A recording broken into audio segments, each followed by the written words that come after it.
your tandem with Rita Daniela worked. Yes. It worked, no? Yeah.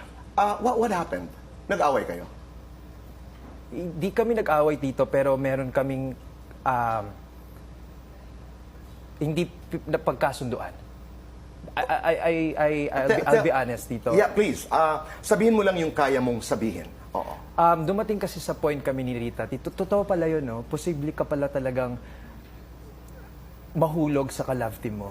Akala ko kasi dati hindi totoo yun eh. Okay. Parang kaya mong pigilan. Actually, kami ni Rita, meron kaming pangako sa isa't isa noon. Sabi namin, walang may in love We're sa not isa't gonna isa. fall in love. Ha? Okay. Walang may in love. So sandali, ang tanong, na-in love ka kay Rita? Yes po. Okay. You did. And actually, But was it reciprocated? yes.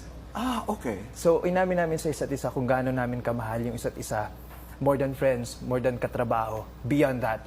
Pero alam namin yung limitasyon namin eh. May sarili siyang mga priorities. Ako din.